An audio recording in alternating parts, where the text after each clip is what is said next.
I told Prime Minister of Saint Lucia and made my demands crystal clear. I mean, very clear. $25 million, not a penny less. Then I turned to the Prime Minister of St. Kitts, 10 million from you if you want your name out of my RICO suit. It was simple. They pay and I walk away. And if they refuse, well, I've made relationships. You know, relationships in Caribbean. Good ones, powerful ones. Even connections with gangs in both countries who are more than willing to lend me a hand. The message was clear. Pay me or watch as your crime rates double overnight. It's not a threat, it's a guarantee. Because in the end, they will pay. You know, people always pay. Yeah, man. I know about your relations. You know about the recordings? Thank you. Let me tell you something interesting. My relationships with the technical masterminds and engineers, like people who are real good with technology. With them on my side, there's almost nothing I can't create. A voice? Consider it done. A video? Easy. I can make anyone, anywhere, say exactly what I want. Words they've never spoken, actions they've never taken. It doesn't matter, like we do it in the movies. Wow. So, yes, if I need someone to speak, they'll speak, whether they like it or not.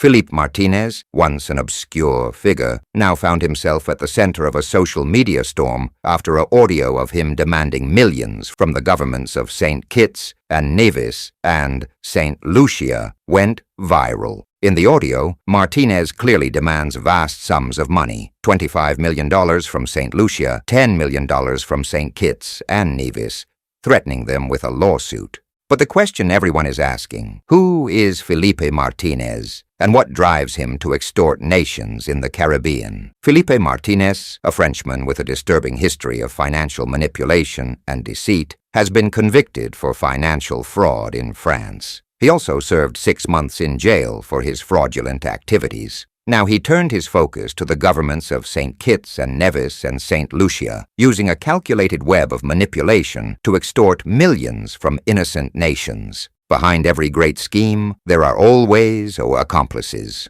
Martinez's web of deceit was not woven alone. His criminal efforts were bolstered by 3 key figures, each with their own dark history. The first one is Kenneth Rejik, an individual who has built a career on spreading fake news and misinformation. Rejik's role in Martinez's scheme was clear, using fabricated stories to threaten governments and put pressure on them to meet Martinez's financial demands. He also served a jail sentence for money laundering. The second is Dwyer Astafan, a well-known figure in the Caribbean, infamous for his willingness to sell anyone for money.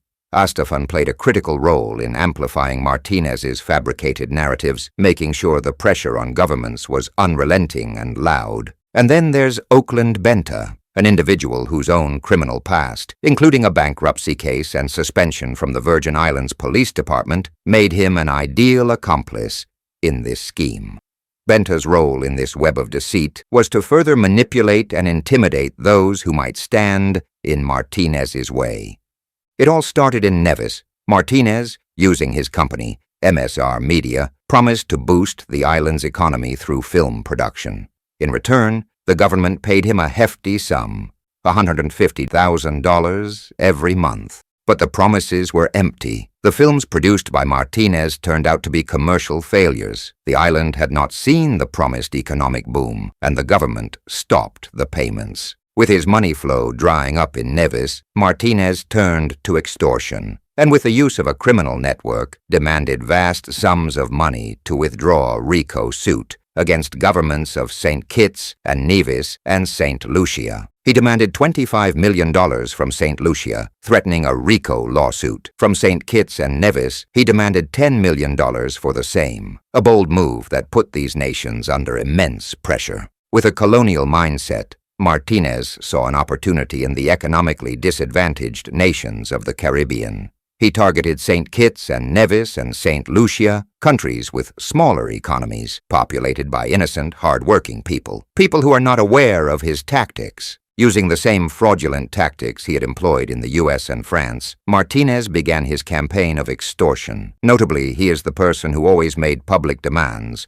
for financial transparency from governments. But he never shared any of his own financial dealings or documents, leaving the people of these nations in the dark about how much money he had already received or pocketed.